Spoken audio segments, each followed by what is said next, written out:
The following program, The Russ Belville Show, is intended for responsible adults only. We advocate to the repeal of marijuana prohibition for adults. We discuss the science, culture, and controversy about America's marijuana laws. We do not advocate any illegal activity and encourage all listeners to learn their state and federal marijuana laws. Opinions and claims made by guests and advertisers on The Russ Belville Show are their own, and The Russ Belville Show cannot be held legally responsible for their validity or reliability. Viewer discretion is advised. You take a seed, you plant it, you grow it, you dry it, you roll it, you smoke it. You take a seed, you plant it, you grow it, you dry it, you roll it, you smoke it, and it goes down smooth. Hey! Spanning the continent to bring you the truth about cannabis and marijuana law reform. I smoke pot and I like it a lot. From the promise of legalization. And I think that we need to rethink and decriminalize our marijuana laws. To the agony of prohibition. One major responsibility is to encourage people to use less drugs. The Russ Belville Show, the voice of the marijuana nation. Brought to you by the National Cannabis Coalition. Yeah, I hear you had a question for me. Now, here's your host, Radical Russ Belville. Yeah, welcome back, everybody. It is Tuesday, August 21st, 2012, and it's got to be 420 somewhere in the world. Welcome to the show. We are going to have ourselves a really good time today where we have learned, do not slam your brakes on the beach. This is not what you want to do. Yeah, once again, we are coming to you from Rolla J Studios after just running in off the road. It's like a repeat of yesterday. We took Carrie back out to Astoria, Oregon last night, and we stayed the night out in Astoria. Today, we took the opportunity to take our friends from Georgia down the Oregon coast to see the Haystack Rock, a.k.a. the rock in the movie The Goonies, where the pirate ship goes by, because Big Daddy Fink just had to see it. We got Timmy Harris here in the studio again. How you doing, Timmy? Good to see you. Good, Russ. And Sharon Ravert's also in the house. How you doing, Sharon? Hi, Russ. I'm doing good. So did you enjoy seeing what you saw of the Oregon coast? It was beautiful. I absolutely love it. I love the mountains and the river and the ocean, and both together in one little bitty space is unbelievable. Yeah, it's a beautiful thing. We also saw the Astoria column, a bunch of other stuff. We'll talk about more about that in hour two. Also joining us in the studio, helping out at the engineer desk, we've got Brian the Red hanging out. Hi, Brian. Hey, Russ. All right. Now, Carrie is off today because with all this running around we've been doing, she's got to get caught up on work. So she is busy paying the bills. I'll take care of your Daily Cannabis Chronicle today. In today's news, all sorts of interesting stories, more catch up on the Seattle Hempfest, and a story out of Seattle Weekly that pits Keith Stropp, the founder of NORML, against Steve Sarich, the founder of No on I-502. Got to tell you about that one. Also a story coming out of Houston, Texas, where the DEA has raided some upscale neighborhood homes. We'll talk about that a little bit.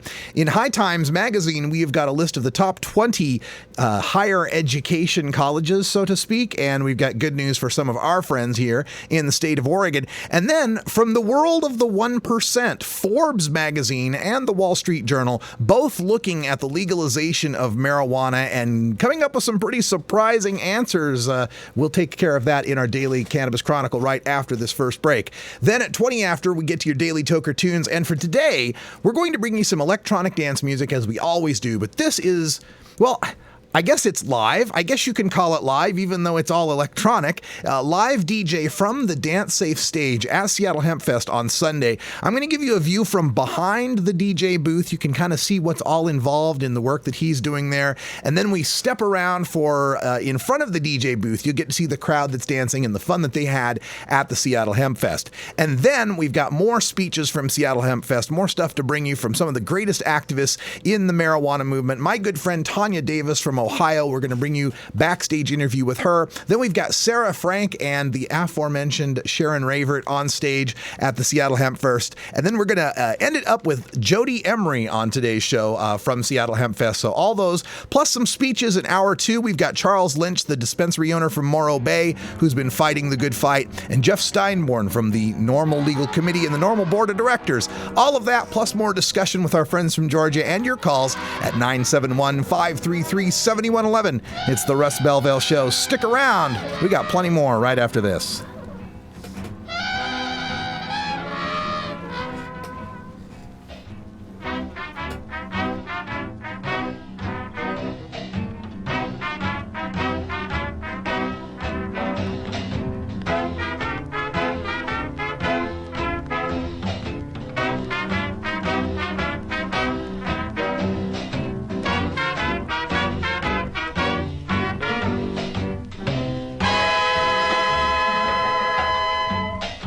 The Russ Belville Show is blogging and podcasting daily at radicalruss.com.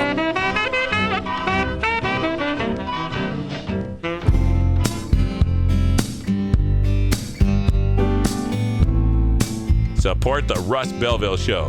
Text the word Russ to 420-420 and connect with the National Cannabis Coalition. You can also send $10 to the Russ Belville Show right from your smartphone. That's Russ to 420-420. You're listening to Radical Russ on the Russ Belville Show. I'll say, little red Corvette, darling, your mud's too fast. Little red Corvette, you need a lover that's gonna lay. I have a package here for Radical Rick.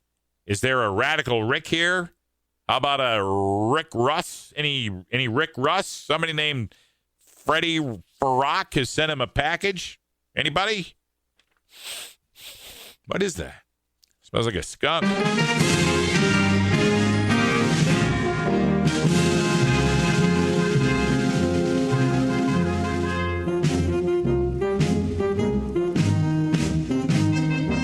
Help us legalize it.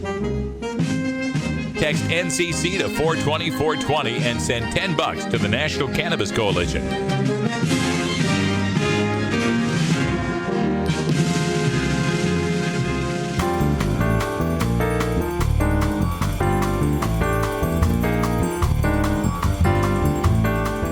Medical marijuana, industrial hemp, ganja sacrament, consumer cannabis. The topic of marijuana is heating up the news, and the Russ Belville Show catches you up with today's latest headlines. Now, here's our senior news editor, Cannabis Carey, with the Daily Cannabis Chronicle. Cannabis Carey can't be with us today. I'm Radical Russ with your Daily Cannabis Chronicle. The DEA raids upscale Houston homes. Early this morning, dozens of homes in Houston, Texas were subjected to coordinated raids by teams of narcotics officers. More than 40 homes were hit in connection with a drug ring investigation of upscale homes in the Houston area where indoor marijuana growing operations were producing high-grade marijuana. The raid shocked neighbors who said they were completely unaware that marijuana cultivation was taking place in their quiet neighborhoods. Some neighbors had their suspicions about some of the raided homes. One neighbor reported that a white Mercedes came to the home every morning but drove into the garage, so she never saw him outside of the car, then stayed for an hour and then left. The Houston DEA office said the sweep was in response to an expanded presence of Vietnamese marijuana growers in the area. The agent in charge of the Houston DEA, Javier Pena, said that they had already raided 41 homes today when they found growing marijuana. He reported that all the houses were linked into a major Vietnamese organization specializing in marijuana growing using residential homes, and that had 10 suspects were in custody. The houses that were rented with the plan of growing pot had been rewired to bypass electric meters in the homes in hopes of escaping the suspicions of the power company. Agents came prepared with trailers to haul all of the growing marijuana, lights, and equipment, now called evidence. A DEA agent standing outside of one home they were raiding said there were hundreds of plants inside. One of the typical homes rented for $3,500 a month. This is the latest in arrests of Vietnamese Americans connected with growing operations. In January, a 32-year-old man was arrested in an upscale rental with 587 plants and $92,000 in cash. As in many cases, the landlords were unaware of the illegal activity on their properties. Well, this is naturally to be expected. I don't suppose that there are too many upscale Houston neighborhoods where they have beer distilleries going on, beer brewing going on in a lot of these upscale homes, or cigar manufacturing going on in any of these upscale homes. But the reason why this is happening is because these gangs that are, pretty savvy have figured out that when they go plant in the national forest, some hiker trips on that and ruins their grow operation. Or when they try to use some of the lower scale neighborhoods or some of the warehouse districts or whatever, that has a little bit more police attention. What better place to grow marijuana in a clandestine way than an upscale neighborhood, gated communities where anybody who looks suspicious is going to get the attention of police. And so long as you look like you belong there, no one would think twice about the marijuana that you're growing there. And as far as these $3,500 a month rents, that's nothing when you're growing hundreds and hundreds of plants in a continuing marijuana growing operation. When I hear a story like this, when there's grow houses being found in these residential neighborhoods, especially the more upscale residential neighborhoods, there's a part of me that kind of feels good about it. It makes me think that maybe if these things start getting the attention of people in the gated communities in these upscale neighborhoods and showing them how prohibition even affects them, that their neighborhoods would not even have anything to do with marijuana, would be nowhere near marijuana if it weren't for the prohibition that makes it lucrative, that makes it a good way of hiding risk by hiding in these gated communities. Maybe then when we get their attention, we can get their attention on changing this law and putting the marijuana growing where it belongs, in the hands of regulated businesses, in places that are zoned for agricultural and zoned for industrial and zoned for this kind of use. We don't want to have just beer brewing plants anywhere in our neighborhoods, or we don't want to have, toxic waste manufacturing. I mean, there's things where this stuff belongs, and it's only because we have abdicated any sort of control of this. We've given up trying to regulate where it should be grown and instead tried to prohibit it. And all you do when you prohibit it is you hand over that lucrative market to criminals who could care less where they grow. They're going to grow it wherever they can get away with it, including your upscale Houston neighborhood. More reporting on the Seattle Hempfest that took place this weekend. This from the Seattle Weekly's blogs. Nina Shapiro writes, Keith Stropp, Normal founder, says divisiveness over I-502 is worst he's ever seen. Washington, D.C. lawyer Keith Stropp founded Normal, one of the nation's leading organizations advocating marijuana law reform, in 1970. So he's been working this issue a long, long time. And he's seeing something new in Washington state. It's not good.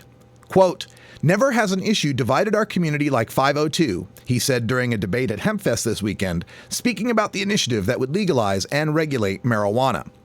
The local divisiveness reached farcical proportions over the last week when a new group formed to oppose 502, at least that's what the press was told, and its media director was fired at the inaugural press conference, a press conference crashed by members of a rival opposition group.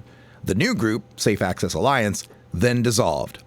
Vehement sentiments were also on display at Hempfest. Many in the crowd wore either yes or no on 502 buttons.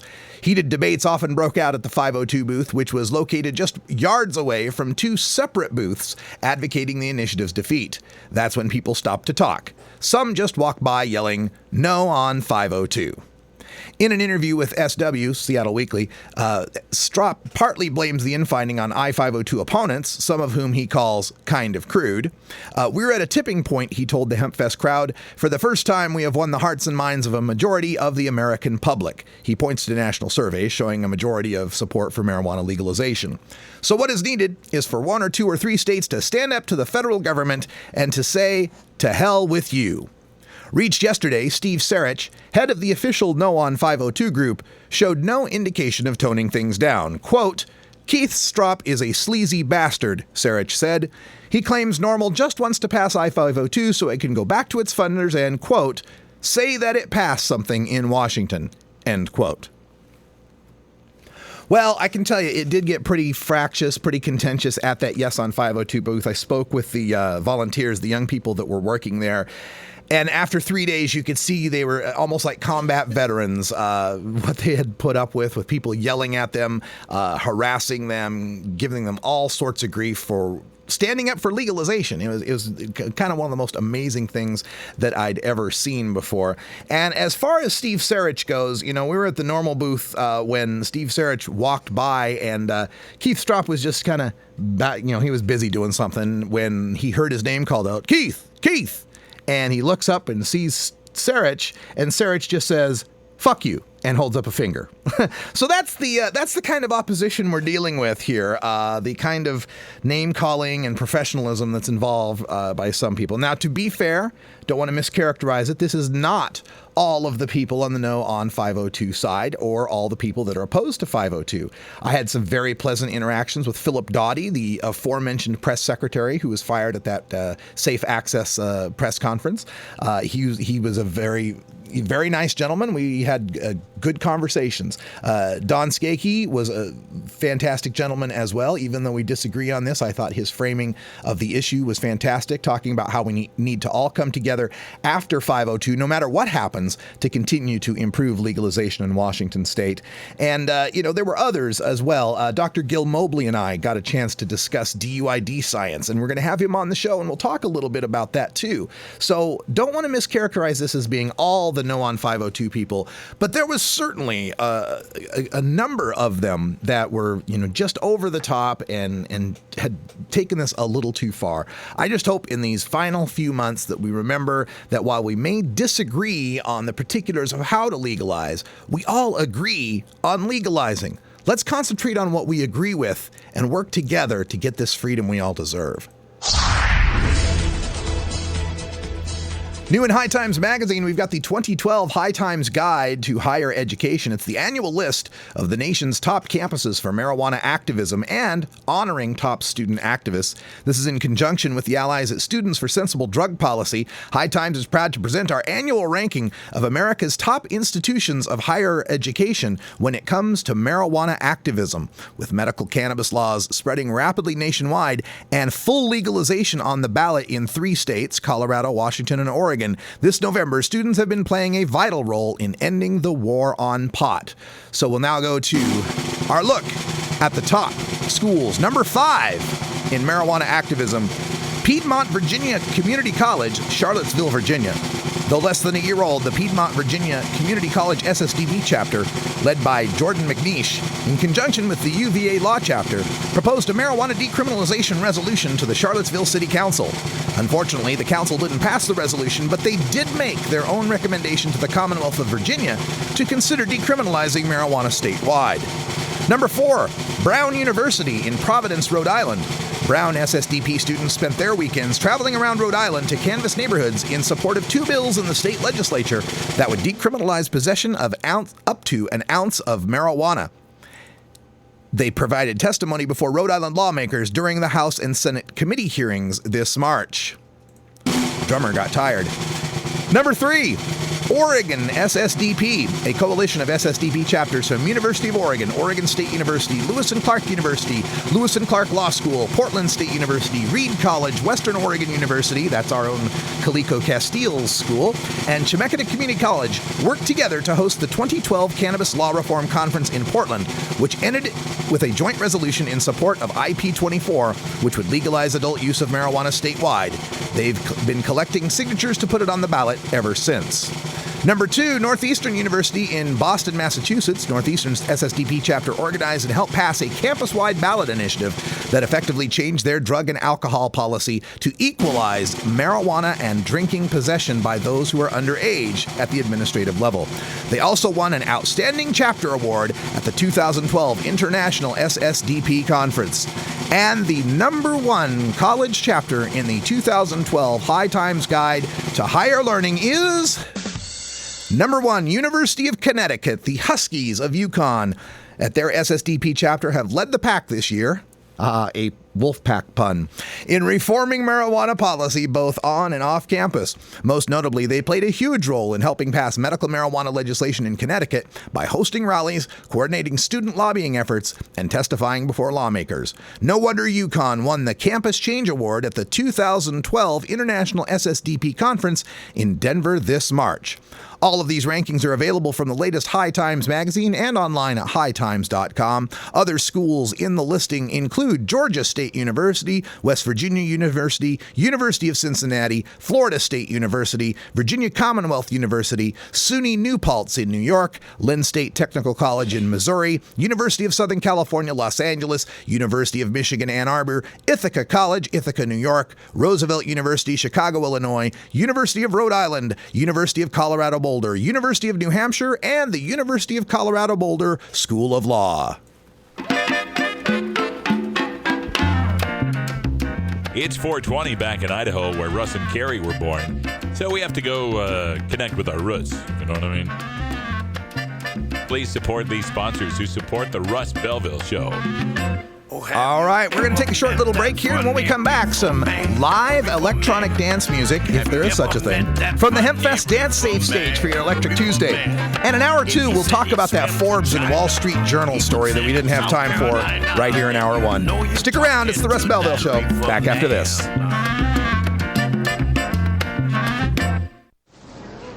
I don't like it personally, but it's time for a conversation about legalizing marijuana. It's a multi-million-dollar industry in Washington state, and we get no benefit. What if we regulate it? Have background checks for retailers, stiff penalties for selling to minors. We could tax it to fund schools and health care, free up police to go after violent crime instead. And we would control the money, not the gangs. Let's talk about a new approach, legalizing and regulating marijuana.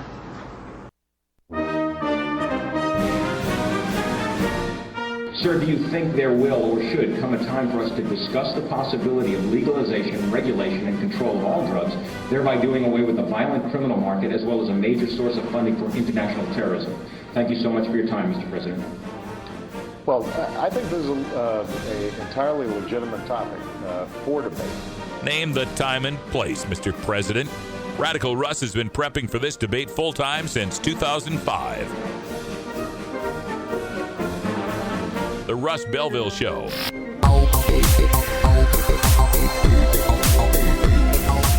Everyone knows music and marijuana go together, so let's wind up our 20 after break with the Russ Belville Show's Daily Toker Tunes, the best in pod-safe 420 music from around the web. Today is Electric Tuesday, featuring the latest in electronic dance music and other cutting-edge genres. You can get downloads and more information about all our daily Toker Tunes by visiting music.radicalruss.com. Now, sit back and enjoy your daily Toker Tune.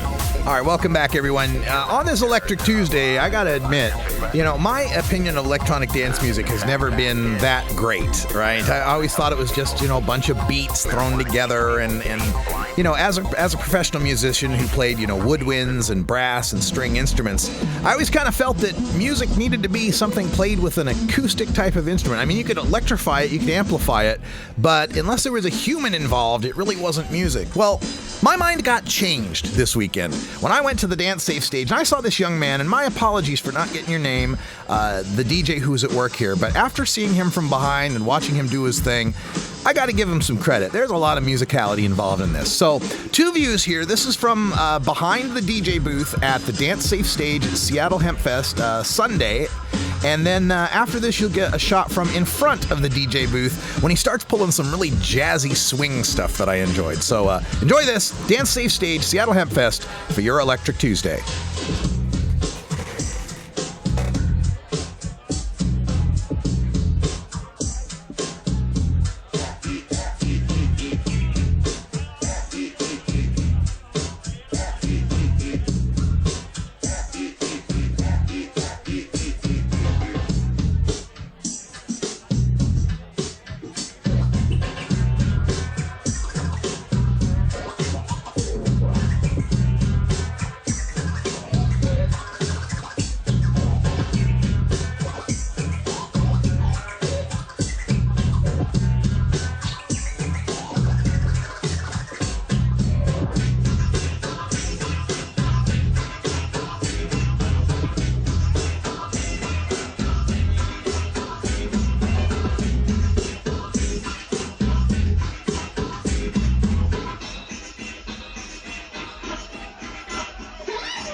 Dear Mom, when I was in college, I used to drink a lot.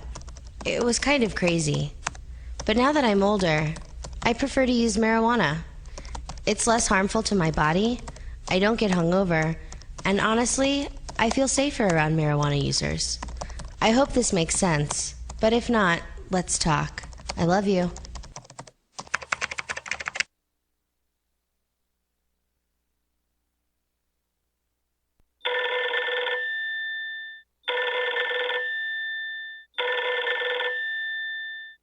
You have reached the answering machine of the Libra Lounge. For replays of the lounge, please press thelibralounge.com or ncr420.com. To hear Mr. Libra's latest history lesson, press 2. And finally, press 3 if you've got something to say, bitches.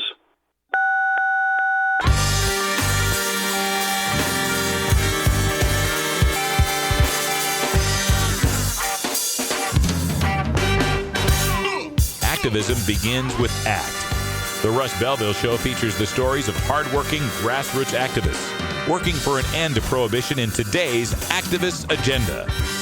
All right, welcome back, everybody. It's 33 after the hour, and, we've been working hard here since we got back from Seattle Hempfest, just unpacking a lot of the videos. So for the rest of this week, we're going to be bringing you all sorts of highlights of some of the panels, some of the speakers, some of the booths, the music that was going on. It was 3 days. It was just a wonderful festival, despite, the drama going on over I-502. I have to always remind ourselves that that's inside baseball. That's those of us that are really intensely into the movement, and for most of the people that are going there, it's just a good time and a celebration of the freedom that we need to spread all across the United States and the world. So we'll keep bringing you more of that, and we've got more of it coming up here on the Russ Belville Show. In hour 2, we're going to give you some speeches from Jeff Steinborn, the Normal Legal Committee and the Normal Board of Directors. One of the Board of Directors, one of 2 of the 15 who live in the state of Washington. We'll get his opinion on I-502. Also, Charles Lynch from Morro Bay, the dispensary owner who's fighting the federal government. Also, we'll have more videos. Going to get some Ed Rosenthal for you from the main stage, and we'll see if we can't pull up some more music from the Hempfest. So check that out coming up here later on hour 2 in Toker Talk Radio. But right now, I want to get to the activist agenda, and one of my good friends, I've been running into Tanya Davis for years now on the activism circuit. I see her all over the country. She has been working hard in the state of Ohio with just about every, I believe she's on the board or an advisory member of every normal chapter out there. Nobody works harder to try to bring marijuana legalization to the state of Ohio than Tanya Davis does, and she's one of the favorites at Hempfest. Going to bring you this video here. This is Tanya and I backstage at Seattle Hempfest. I hope you enjoy. Hi everybody, we're backstage at McWilliams with Tanya Davis. Again, it's when you come to Hempfest, it's kind of like a family reunion sometimes, because these people that live in Ohio and Michigan and Boston and Florida and Georgia, and then you all meet in one place, and then next thing you know, we're at the next one. So it's like coming to a family reunion. Yeah. So how you doing? I'm hanging out. How are you? I'm fantastic. It's funny. Here we are meeting back here in Seattle. I had to drive to Seattle to see my friend from Ohio when I was just in Ohio. It was the strangest thing. So how are things going for Ohio? I know you've been fighting for medical in Ohio forever. Oh my gosh, yeah, the last decade. Yeah. It's been a wild ride. Yeah. We've got politicians that just are cowards. Yeah. And we have, unfortunately, most people won't get involved until it directly affects them. Yeah, that's true. And that's the sad part about it, because I think we would already have medical cannabis if folks would just be proactive, instead of reactive. Yeah. You speak with the legislators there all the time. Do they say things behind closed doors, like, oh, I would support this but, or if, or... I'm going to tell you a little story. I was the first person to go visit a particular southwestern Ohio senator. And he says I was his first visitor when he went into office. and he was with me all the way, buddy. Of course, I was his first visitor too, you know, so he was going to say anything to appease me, I think, at the time. But I really believed him because of how he told me about it. You know, his reaction to the subject of cannabis as a medicine. And he looked at me. He looks at me in the offices and he would tell me, Tanya, you know I'm with you. Well, about a few years into it, right, I just looked at him and I go, Senator, can we do something about this now? He looked at me and he says, Tanya, at the end of the day, I have to face my mother and my church. So, the bottom line on this is that most of them really, they may care, they may support the issue, but unless it's going to mean they're going to get directly into office or some way politically going to advance them, they're not going to do it. And most of us in Ohio and everywhere actually are doing this on a grassroots level. No money. So we don't have the money, Big Pharma. And the folk tobacco. And DuPont and all those other things that have the controlling interest right now because they have the big money. Now, there is a little bit of good news coming out of Ohio. I understand that end of September, the paraphernalia law changes? Yes, I think it's September 15th or something like that. At least by October. Well, see, Ohio has been very backwards. We've had, you can have up to 3.5 ounces, which is 99 grams, and it's a $100 ticket. But you better not have no papers or a pipe to use it, because that's a paraphernalia charge, which will land you in jail. I'd even heard that, like, the baggie itself, or even a napkin that a bud is wrapped in, have been convicted for paraphernalia. You've talked to Sheriff. Yeah, there was a gentleman that had a party, that went to a Christmas party. Someone gave him a piece of Christmas bud, and he wraps it up in a napkin, puts it in his pocket. Well, these country policemen in some of these counties, that think they're God, whatever, they were pulling over cars coming out of this bar where the party was at. Well, they search him, get him for a DUI. They find the napkin with the piece of bud in there. So they use the napkin as the paraphernalia charge. See, it's just another bargaining tool for the police and the prosecutor. They overcharge you so that they can put you in jail, whatever. It's like when you're bargaining for a car, you overshoot and then you're going to negotiate down. Southwestern Ohio, where I live, is a completely different bird than up north where Cher lives, near Lodi, Cleveland, Medina, whatever. Talking about Cher Neufer from Newford from Ohio Normal. Yeah, our president of Ohio Normal. Yes. The chapter is in Lodi, and she's just amazing. She's been working hard at this for a long, long time, longer than me.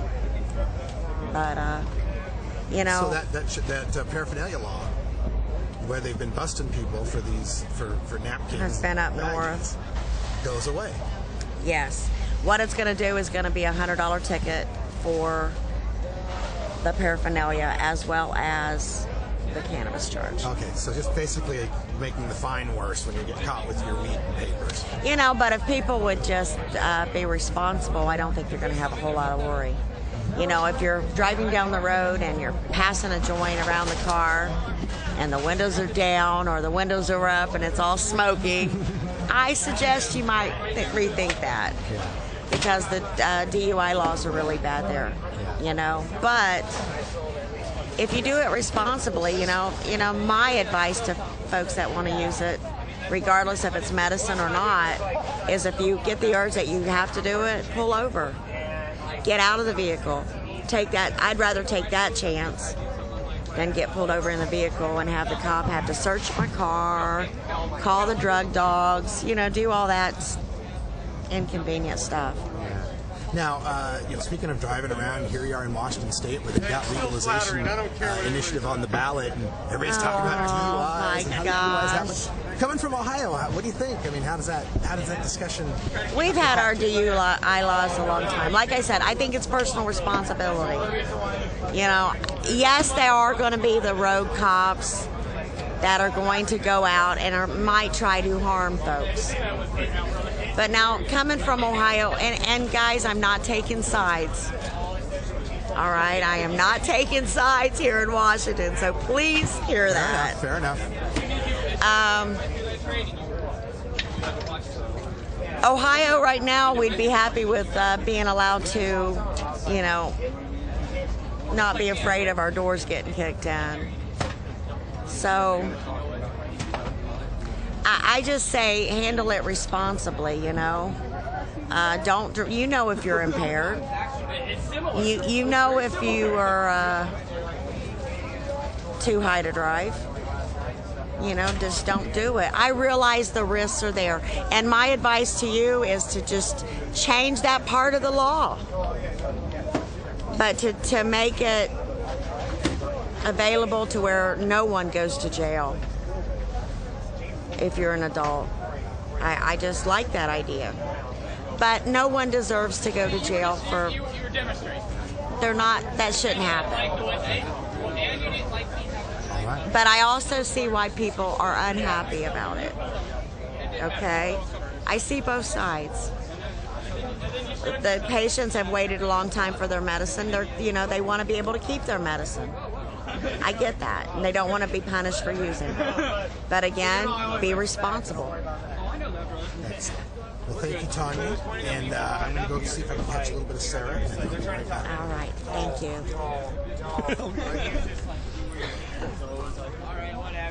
What's up, dude?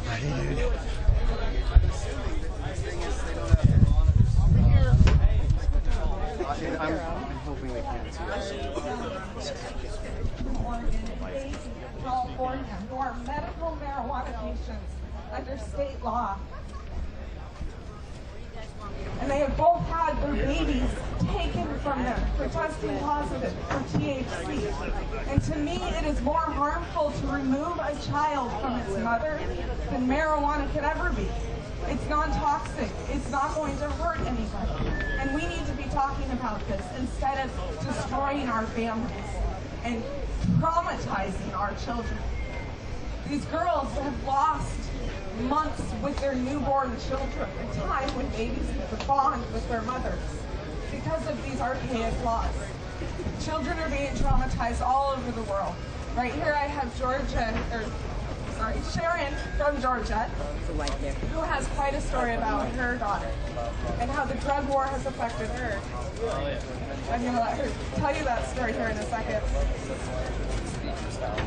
But she's lucky, and she's listening to her story. I want you to see how lucky her daughter is, and how there are people out there who aren't as lucky as her. Georgia. Georgia. Hey guys, happy Hempfest! Came a long way to see y'all. I'm from Georgia. My name is Sharon Rayburn. I'm with Georgia Moms for Marijuana, and I'm going to give you a brief story of what happened to my daughter. She had a few friends over, just like you guys out there, just sitting around partying in the basement. I'm an open mom. She's 19 years old. I didn't lie to my kid about pot. I didn't want her to look at me when she tried pot for the first time and say, my mama lied to me. I think I'll go try some, I don't know, heroin or meth or a little coke or let me pop this pill or, you know what I'm saying? I didn't want her, I wanted to be able to talk to her honestly. Well, she had these friends over. She's 19, she's in college, she's still living in the basement. One of the boys leaves. He gets busted in town, 10 miles from my house. But the fact that he was in my house and they knew he had been in my house from another friend telling them where they were, and I own a business, and all he had to say was, oh, you were over here at blah, blah, blah. Okay? They came back to my house 6 hours later with 8 SWAT members, and they pulled my kid out of bed with a gun to her friggin' head. Okay? Sweet. She was facing, after 3 hours of searching my house, they found 1.5 grams. I see that in everybody's hand right now almost. I can look out here and say, everybody's probably got that much. She was facing 26 years in jail for having a bong, 2 pipes, an old grow light that happened to be mine, by the way, okay, was not growing anything and had not in probably 15 years. I don't even know why I had it. But honestly, she was facing 26 years in jail, and the only thing that kept her from that was $15,000. If you pay to get out of trouble in Georgia, it's okay. She ended up with a misdemeanor possession charge and did all these things, but it was only because we were willing to strip our savings account and pay for it. I don't want you guys to think that it's not been legal in Georgia. It used to be. Jimmy Carter was the first president of this United States that wanted to legalize it. And we're living under tyranny in Georgia, and all I can say to you guys is please think about, if you don't vote for 502 and you don't vote for the next one, do something. Georgia is begging for y'all. California killed us when it didn't happen there. We don't know what to do. Our children are being arrested, and I look at all y'all and I think how fucking free y'all are. You know what I'm saying? And I'm begging y'all, think hard about your votes in every single town, in every single state on the West Coast, because the first time it happens here, it's coming our way. We just need y'all to do it first, because we're so far behind you. And our kids, not only that, but real quick, I'll tell you a quick one. Right after that happened, 2 weeks later, we had the SWAT team go in on an 82-year-old woman in Atlanta. Her name was Katherine Johnston. It made the national news. She was shot up 30 times by the SWAT team.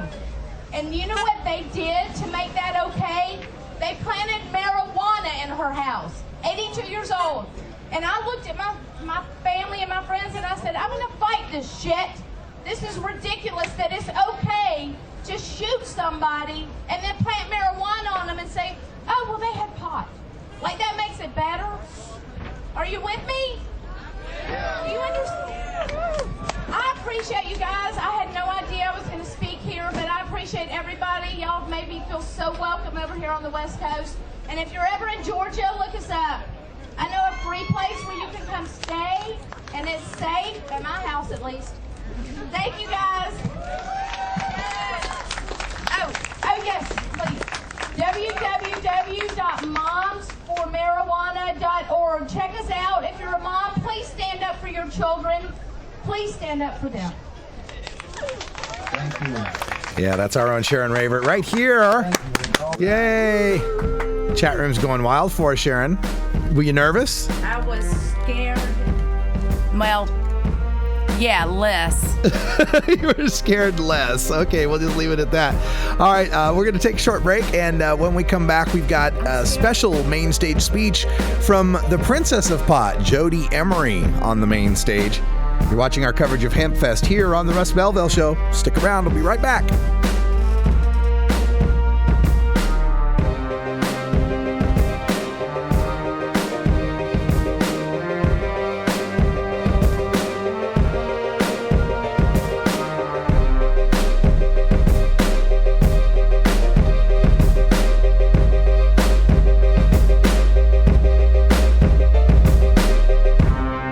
You're tuned into the Russ Belville Show, the voice of the marijuana nation.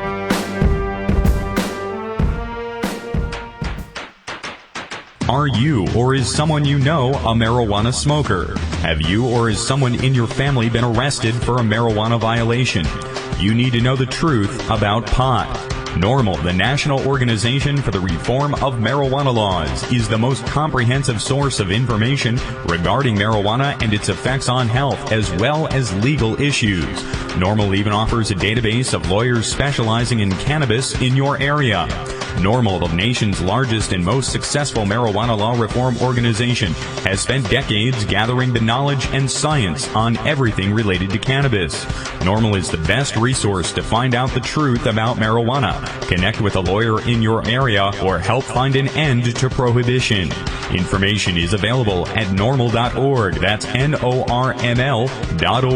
Or toll free at 888-67-NORML. You want answers? I'm as mad as hell, and I'm not going to take this anymore. You want answers? You have offended my family. I think I'm entitled. You want answers? I want the truth. And you have offended Shaolin Temple. You can't handle the truth. Surely you can't be serious. I am serious. And don't call me Shirley.